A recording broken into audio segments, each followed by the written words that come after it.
మరి సినిమా జర్నలిస్ట్గా చేస్తూ మీరు పిఆర్ఓలుగా కూడా చేశారా? ఆ పిఆర్ఓలుగా కూడా చేశానండి. నేను దాదాపు 200 సినిమాలు చేశాను, పర్సనల్గా చేశాను. ఫస్ట్ ఈనాడులో చేస్తూ సితార్లో చేస్తూ నేను కృష్ణ గారి ఫ్యాన్స్కి లెటర్స్ రాసేవాడిని. అప్పుడు ఆయన కృష్ణ గారి ఫ్యాన్స్కి బిఏ రాజు నా తర్వాత వచ్చాడు. నేను బిఏ రాజు కూడా కృష్ణ విజయవాడ అసోసియేషన్ పెట్టిన ఉత్తరాలు రాసినప్పుడు నేను జవాబులు రాసినవి ఉన్నాయి చాలా. బిఏ రాజు మాకు చాలా జూనియర్ అతను. తర్వాత అతను జర్నలిస్ట్గా ముందు రాలా, నా ప్లేస్లో ఉత్తరాలు రాయడానికి వచ్చాడు. అక్కడ దాదాపు 2 ఏళ్ళు 3 ఏళ్ళు రాశాడు అతను. రాసిన తర్వాత ఈ కృష్ణ గారే చెప్పి మోహన్ కుమార్ గారు అప్పుడు ఆంధ్రభూమి వాళ్ళదే ఒక సినిమా మ్యాగజైన్ ఉంది, అందులో చేర్పించాడు. అక్కడి నుంచి అతను జర్నలిస్ట్ అయ్యాడు. బిఏ రాజు కన్నా ముందు నేను రాసేవాడిని ఫ్యాన్స్.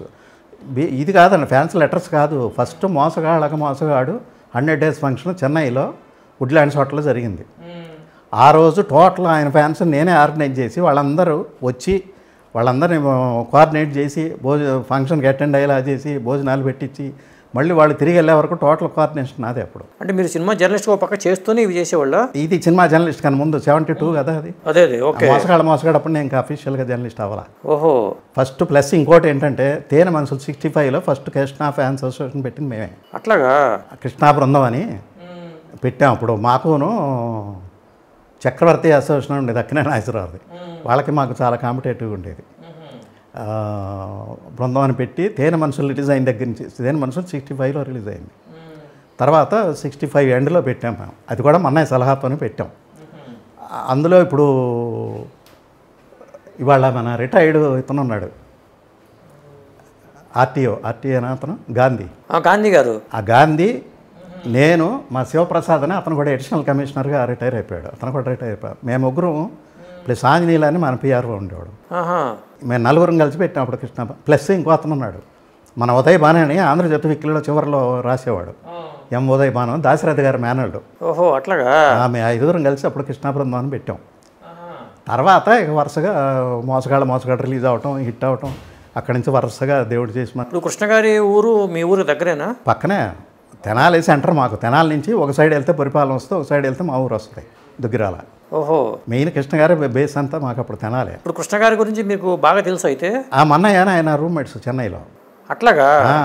సినిమాలో ప్రయత్నాలు అవకాశాల కోసం ట్రై చేసుకునేటప్పుడు ఆయన ట్రై చేశారు, మా అన్నయ్య ట్రై చేసేవాడు, రూమ్మేట్స్. తర్వాత తెనాల్లో ప్రతిభా స్టూడియోస్ అని వేణ స్టూడియో ఎదురుగా ఉండేది ఒక స్టూడియో, పెందోట వెంకటరత్నం గారిని ఆయన మనవడ మధుసూదన్, ఆయనది స్టూడియో. ఇప్పుడు ఫస్ట్ వస్తున్న స్టిల్స్ అన్నీ ఆ రోజు అక్కడ తీసినాయి కృష్ణ గారి. అక్కడ కూర్చునేవాళ్ళు వీళ్ళందరూ, మా అన్నయ్య కానీ ఇప్పుడు ఈ కృష్ణ గారు, మధు, ఈయన ప్లస్ మన ఇప్పుడు ఝాన్సీ ఉంది మన యాంకర్, వాళ్ళ ఫాదరు రాజారావు గారిని, ఆయన కూడా సినిమాలో ట్రై చేశారు ఆ రోజు. అట్లాగా. అంటే ఝాన్సీది కూడా సినిమా బ్యాక్గ్రౌండ్? సినిమా డైరెక్ట్ కాదు, అక్కడి నుంచే వచ్చింది. ఆ అమ్మాయి కూడా ట్రై చేసింది, కాకపోతే ఆయన పెద్ద సక్సెస్ అవ్వాలి ఆర్టిస్ట్గా. ఆ రోజుల్లో కృష్ణ గారు, ఈ రాజారావు గారు అట్లా రోడ్డు మీద కనపడితే అందరూ వెళ్ళాక చూసేవాళ్ళు. మంచి పర్సనాలిటీస్, మంచి కలరు, డామినేటింగ్గా కనిపించేవాడు వీళ్ళిద్దరు కూడా. ఇప్పుడు స్టార్టింగ్ కెరీర్లో కృష్ణ గారు కూడా కష్టాలు పడ్డవాళ్లే. అండ్ కృష్ణ గారిని కాదు సరే, ఎవరైనా కష్టాలు పడకుండా సినిమాకి వెళ్ళి ఎవరూ పైకి రాలా, ఇంక్లూడింగ్ నాగేశ్వరరావు, రామారావు గారు, చిరంజీవి గారు. ఇవాళ వీళ్ళ వారసులు కష్టపడకుండా పైకి వచ్చారేమో, కానీ ఆ రోజుల్లో కష్టపడకుండా ఎవరూ రాలా. ఇప్పుడు చిరంజీవి గారి రూమ్ ఉంటుంది కదండి, ఆ రూమ్ మీకు తెలుసా? తెలుసు. ఆంధ్ర క్లబ్ ఎదురుగా ఉండేది. చిరంజీవి గారు, సుధాకర్ గారు, హరిప్రసాద్ గారు లేడు ఇప్పుడు.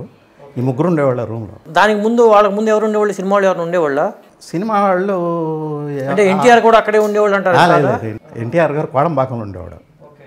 కోడంబాకంలో ఆయన ఉన్న దగ్గరలోనే. తర్వాత ఆ ఇల్లు కొనుక్కున్నాడు ఆయన. కొనుక్కొని తర్వాత బ్రదర్కి ఇచ్చారు, త్రివిక్రమరావు ఉన్నారు కదా, ఆయనకి ఇచ్చారు ఆ ఇల్లు. ఫస్ట్ అక్కడ ఉండేవాడు. ఈ ఇల్లు అప్పటికి లేదు, అది రూమ్ అండి. ఇల్లు కూడా మనం డైరెక్ట్ పోర్షన్ చెప్పలేము. తర్వాత దీని పక్కనే మురళీమోహన్ గారు ఉండేవాడు, ఈ ఇంటి పక్కనే. తర్వాత ఇప్పుడు వీళ్ళున్న ఆఫీస్ను కూడా మురళీమోహన్ గారు కొనేసుకున్నారు. అప్పుడు పూర్ణ పిక్చర్స్ అండ్ డిస్ట్రిబ్యూషన్ ఉండేది, ఆయనదే ఆఫీస్ అది. ఓనర్ ఎవరో నాకు గుర్తులేదు, వాళ్ళ ఇల్లు ఉండేది. తర్వాత వాళ్ళే కొనేసినట్టున్నారు. వాళ్ళ దగ్గర నుంచి మా మురళీమోహన్ గారు కొన్నారు ఆ ఇల్లు. కొనేసి ఇప్పుడు తర్వాత ఆయన ఆ ఇంట్లోకి షిఫ్ట్ అయ్యాడు. పక్కింటో ఉండేవాడు. ఆ పక్కింటో అద్దెకున్నప్పుడు మురళీమోహన్ గారు ఆయన చాలాసార్లు నేను సితార్ తరఫున ఇంటర్వ్యూ చేశాను. నేను అక్కడికే వెళ్ళేవాడిని మురళీమోహన్ గారు. దాదాపు అందరితోనూ అప్పుడు మంచి లింకులు ఉండేవి సార్. చిరంజీవి గారు కూడా పెళ్లి కాకముందు నుంచి బాగా ఆ రోజుల్లో టచ్లో ఉండేవాడిని నేను. ఇలాంటి ఇంట్రెస్టింగ్ వీడియోస్ కోసం తప్పకుండా మా ఛానల్ని సబ్స్క్రైబ్ చేయండి.